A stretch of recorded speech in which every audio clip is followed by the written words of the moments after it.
Bonjour à tous, mon nom est François Letarte et bienvenue sur ma chaîne JDR D30, une chaîne consacrée aux jeux de rôle sur table. La vidéoliste que j'ai à faire aujourd'hui, c'est une réponse à Narsir Valor qui me demandait mais qu'est-ce qu'il y a dans une session 0? Je sais que c'est pas la première fois que je la fais cette vidéo-là. Si vous regardez dans ma liste de vidéolistes sur ma chaîne, vous allez sûrement trouver une vidéo qui a ça dans le titre Session 0. Pour vous dire sincèrement, je ne l'ai pas réécouté. Peut-être que je devrais. Peut-être que j'apprendrais des choses. Mais c'est ça. Je vais en faire une nouvelle. Là, je vais dire à froid là, dans ma tête, c'est quoi ma liste de session 0 que j'ai en tête.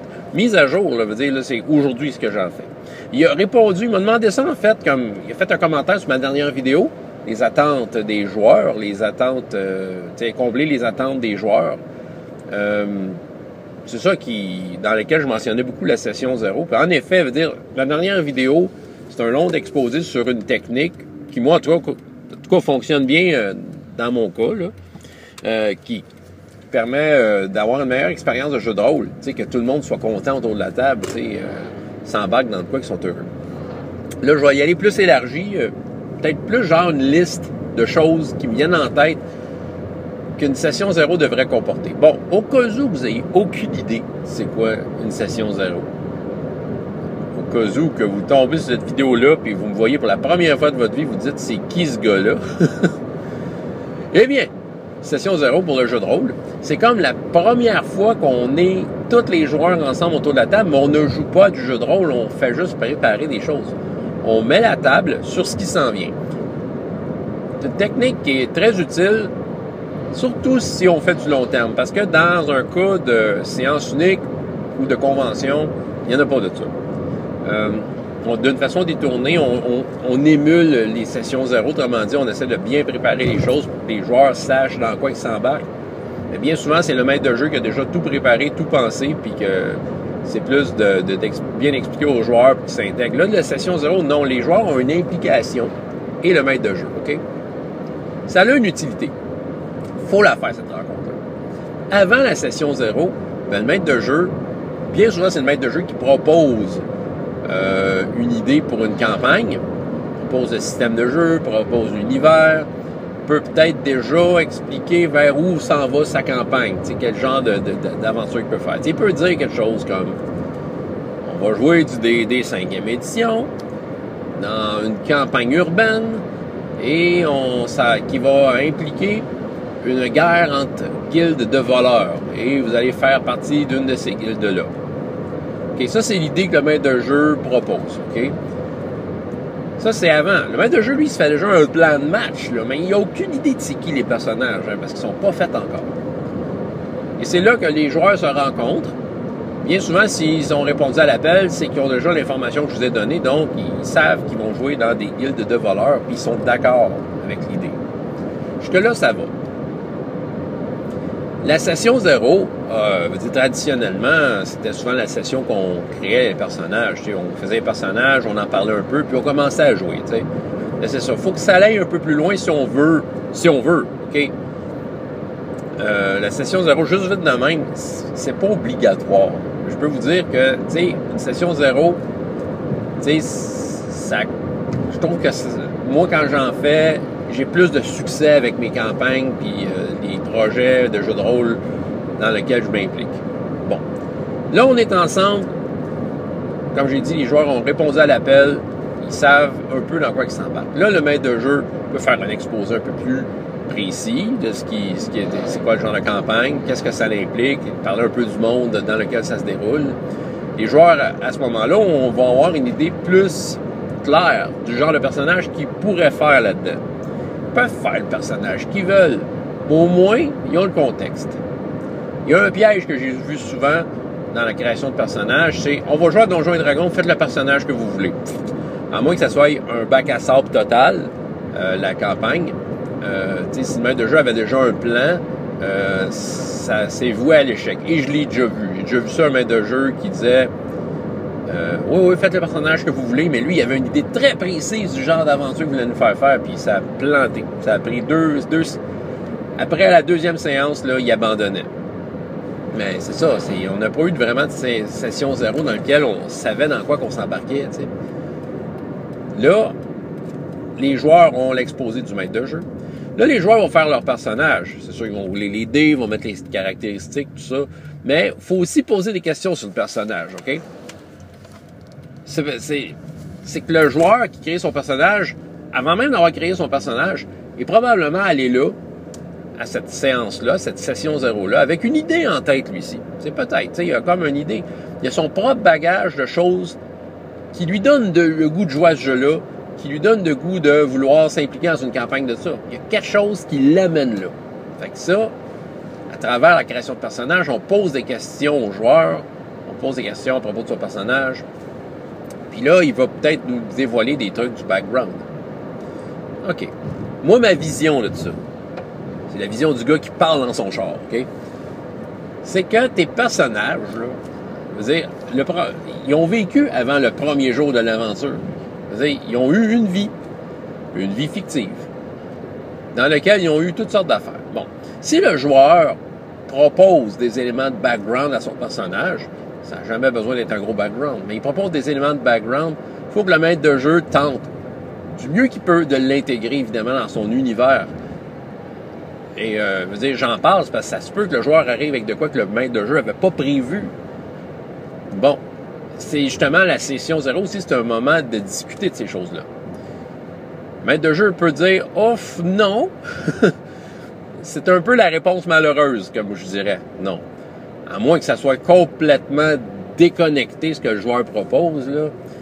Qui disent oui, dans le fond, là, je suis né dans un ovni qui est dans les égouts de la ville. Tu sais, OK, peut-être que là, c'est vraiment out.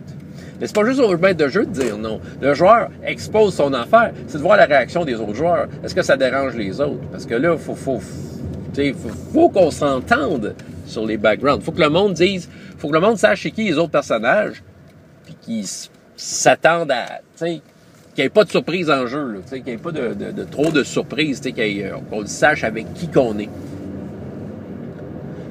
Donc là, c'est là qu'on va discuter. Puis justement, le maître de jeu, de quelle façon il peut l'intégrer à son univers. OK, le joueur fait un genre de ninja, tu sais. Le maître de jeu avait peut-être pas pensé qu'il y aurait des ninjas, mais on discute ensemble, les joueurs sont emballés. Le maître de jeu dit, bah ouais, c'est vrai, ce serait une bonne idée, un ninja. Bon. Le maître de jeu, le joueur dans son background, il dit, ouais, c'est ça, puis moi j'ai été entraîné au temple moine ninja qui est au centre de la ville. T'as peut-être pas prévu qu'il y avait un temple, centre ninja, au centre. Tu sais, t'avais peut-être pas prévu que dans ta ville, il y avait ça. Bon, maître de jeu. Ben, c'est ça. Là, c'est le temps de peut-être l'intégrer. Parce que le joueur, ce que ça fait, là, c'est qu'une fois que la partie est démarrée, là, que la campagne est démarrée, ben, le joueur, à sa façon, s'est un petit peu approprié cet univers-là. Son personnage qui a vécu dans cette vie-là avant qu'il commence à jouer avec, ben, il y avait un temple ninja, OK, moine ninja au milieu de la ville, puis ça peut apparaître dans la partie comme ça peut ne pas apparaître, mais ça fait partie de cet univers-là. Puis le joueur, c'est comme une petite source de motivation parce qu'il s'est approprié un peu cet univers-là. Juste pour dire, là, il a juste pris un petit peu de cet univers-là. Puis ça peut amener des choses super intéressantes parce que ça peut être un élément d'idée d'aventure. Tu sais, on le sait, là, les maîtres de jeu expérimentés, les backgrounds des personnages, leur passé, peuvent très bien servir d'amorce pour n'importe quelle aventure. Fait que là, on discute des personnages, on discute qui est qui, puis c'est ça, puis on est très ouvert là-dessus. On discute sur l'univers de jeu, OK? Comme j'ai dit, les joueurs arrivent là avec peut-être une idée déjà faite de qu'est-ce qui va de l'univers d'un jeu. Tu sais, dans ma dernière vidéo, je parlais du joueur qui tripait sur les droïdes dans Star Wars. C'est un peu ça. On discute de l'univers de jeu, OK? Qu'est-ce qu'on dit? Qu'est-ce qu'on aime? C'est ça. En même temps, ça permet de voir les intérêts de chacun à être là. Mais de jeu prend des notes aussi. Parce que ces éléments d'univers-là vont augmenter la motivation du joueur à participer si on est capable de les intégrer, OK, en courant de campagne. On va parler du style de jeu qu'on aimerait faire. Alors ça, c'est une affaire des fois qu'on oublie de discuter. Hein. Il y en a qui aiment plus le combat. Il y en a qui aiment plus le roleplay. Il y en a qui vont vouloir de l'horreur. Il y en a qui vont vouloir des combats de masse. Il y en a qui vont vouloir juste des trésors. C'est de savoir un peu, tu sais, en termes de jeu, qu'est-ce que tu viens chercher comme expérience, tu sais. Mais de jeu prend des notes, là, aussi. Parce que lui, il a peut-être un style déjà prédéfini. Il a peut-être dit, moi, je veux faire une campagne très roleplay. Je prends Pathfinder avec toutes les règles, mais c'est très roleplay. OK? Mais là, les joueurs, des fois, c'est de l'air, ça, là. Tu sais, ils arrivent autour de la table, puis ils veulent la section combat. Tu vois, quand ils font leur personnage, ils optimisent toutes les options qu'il y a. Ils prennent tous les dons possibles pour facile plus fort, tu sais, puis, tu sais, en discutant avec lui, c'est parce que t'aimes les combats. Ah oui, bon, il faut qu'il y en ait. Tu sais, faudrait qu'il y en ait. Il faudrait qu'il y ait une partie, tu sais, qui intéresse le joueur, tu sais, il s'en prend des combats. Bon, d'habitude, on tombe pas ben le monde le bras du monde pour qu'il y ait des combats, là, on aime ça. Mais, tu sais, juste pas oublier qu'il y a un joueur que lui, particulièrement, il aime ça. Donc, c'est de voir le style de jeu qui serait qu'on aimerait faire. D'établir un peu aussi le canal de communication entre tout le monde. Bon, on apprend à se connaître dans Session 0, surtout si c'est des nouveaux joueurs. Puis, tu sais, toujours le maître de jeu qui peut comme un peu établir des choses dans ce genre. Écoutez, si vous avez l'impression que j'ai pris une décision arbitraire, faites-vous-en pas, je suis prêt à en discuter après la partie, tu sais. T'sais, autrement dit, établir des codes comme ça, puis que il y a moyen de décider si on utilise la carte X. Il y en a comme ça. T'sais, OK, des modes de communication, faire en sorte que tout le monde, on s'entende. Parler des règles, évidemment. On parlait du système de règles un peu. Puis, si le maître de jeu, lui, a des règles maison, peut-être que, s'il pense d'en parler à ce moment-là.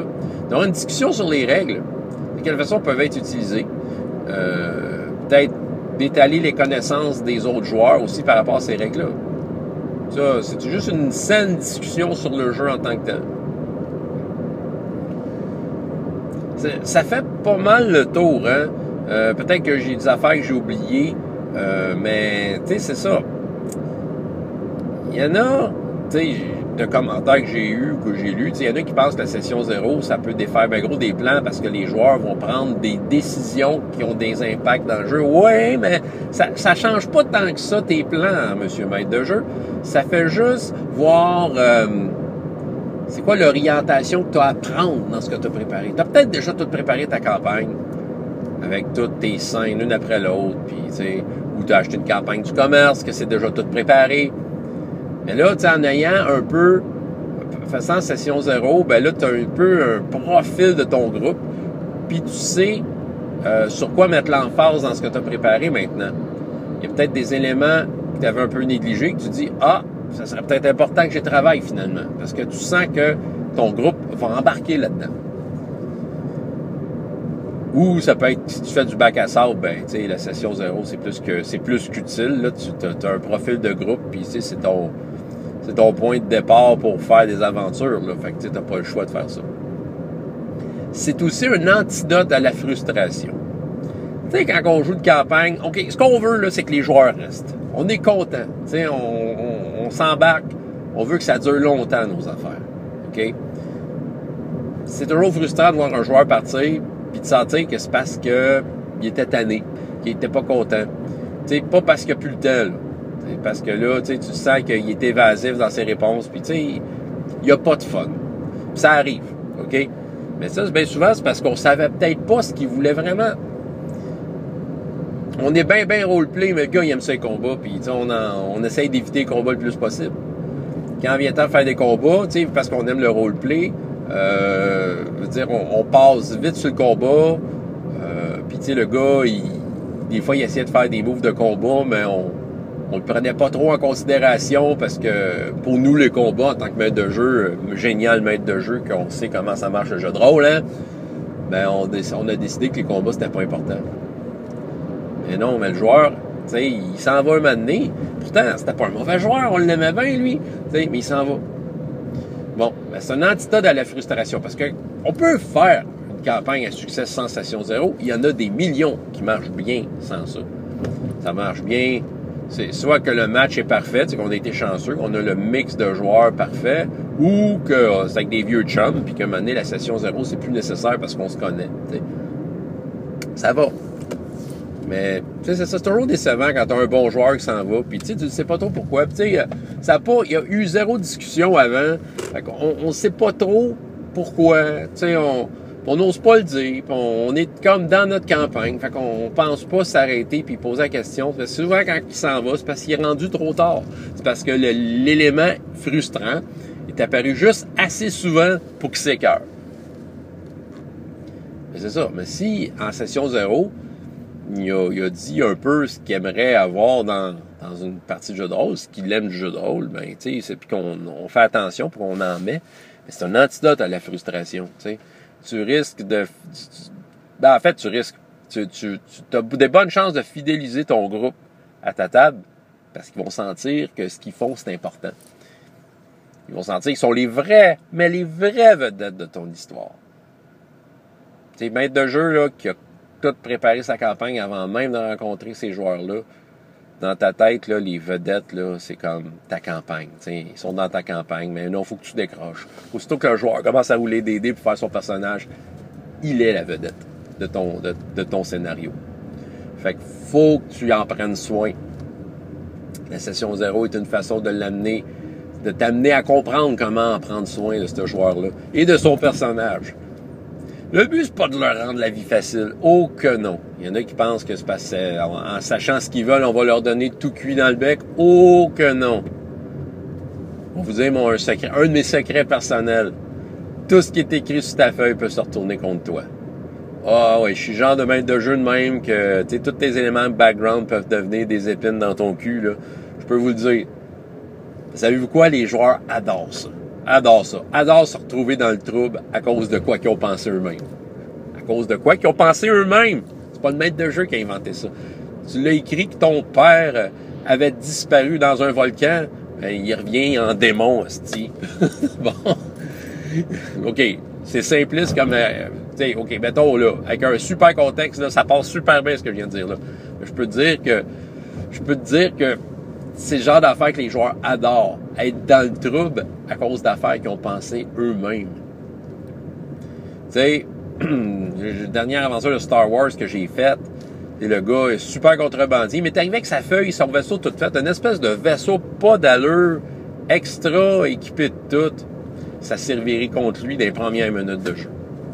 Tout simplement, il est allé se stationner, il dit « Ah, j'ai plein d'argent. » En tout cas, il était dans un spatioport de luxe, puis il fallu qu'il paye une taxe pour stationner son vaisseau. Puis déjà, là, je l'irritais là, dans son orgueil. Mais je le voyais en même temps que « ça lui donnait un défi, tu sais. » J'ai pas donné tout cuit dans le bec. Là. J'ai juste pris ce que lui a pensé, puis je l'ai reviré contre lui. La session 0 permet ces occasions magiques-là. Ça permet de prendre des notes sur ces occasions magiques-là. Ah, je vous le dis. Pour ceux qui ont des doutes sur l'efficacité et le pourquoi qu'on ferait ça, moi, je trouve que toutes les fois que je l'ai fait, j'ai eu du succès. Toutes les fois que j'ai fait, je sens que j'ai eu des belles campagnes. Je vais juste terminer là-dessus. Il y en a qui me disent qu'ils font pas nécessairement de session 0, mais qu'ils font autre chose qui peut, comme s'y ressembler, tu sais, prendre le temps avant de vérifier les feuilles de personnages, bien les étudier, tout ça. Ça peut marcher, hein. La session 0, c'est parce que l'avantage, c'est que tout le monde est ensemble. T'sais, idéalement, on fait nos personnages ensemble. On n'essaie pas d'avoir de joueur qui fait son personnage à la maison puis qui ramène de quoi tout croche, là. Un flocon de neige ou un loup solitaire, là. Non, parce que dans la session 0, si on voit qu'il y en a un qui est plus loup solitaire ou flocon de neige, faut essayer de l'intégrer. Faut essayer de trouver une façon de la ramener, pour travailler en équipe. Ouais, t'as le droit d'avoir ton petit côté loup solitaire. Oublie pas qu'on est une équipe. Fait que c'est de savoir, dans la discussion, on sait dans quoi qu'on s'embarque. Il y en a qui... Fait que, mais quand même, si au préalable, tu prends le temps de regarder les personnages pour t'inspirer puis essayer de faire de quoi à leur mesure, c'est super. L'autre façon, All for One, ma campagne en ligne, je vous jure que ça pète des scores, cette affaire-là. C'est dans les meilleures campagnes que j'ai jamais faites. Pourtant, j'ai jamais rencontré ces gens-là dans la vraie vie. On joue en ligne, tu sais. Mais on a un groupe Facebook sur lequel on discute abondamment de la game. On a beaucoup plus discuté de la game qu'actuellement joué. C'est parce qu'on est passionné, tu sais, puis c'est ça. Mais tu sais, on a eu à discuter sur le style de jeu. Tu sais, sur le groupe Facebook, on se partage des images, de la musique pour nous mettre dans l'ambiance, des extraits de films de mousquetaires. Des fois, on parle de quoi, puis ça finit en conversation comme si on était nos personnages qui se parlaient, tu sais. Puis, tu sais, il y a une richesse à ça qui fait en sorte qu'à toutes les fois qu'on tombe live à l'écran, parce qu'on le fait live, c'est débile. Tu sais, moi, je sors de là hyper satisfait. C'est toujours hâte la prochaine fois. On joue vraiment pas assez souvent de faute de se trouver une bonne cédule, là. Mais je peux vous garantir que tout ça est en grande partie grâce aux discussions qu'on a eues avant. Et pendant, ouais, c'est ça, tu sais, session 0, on peut avoir aussi des sessions 0 pendant, là, tu sais, qui... Tu sais, des mises au point en cours de campagne, ça fait du bien. C'est un genre de session 0, mais où est-ce qu'on est rendu là, tu sais. Je pourrais vous en parler pendant longtemps, mais en tout cas, ça peut vous inspirer. Si vous voulez mettre en doute ce que j'ai essayé qui marche chez nous, ben, vous pouvez le faire. Hein? François Letard, JDR Détente, et jusqu'à la prochaine fois. Et autant de plaisir dans la vie que dans les jeux. Au revoir.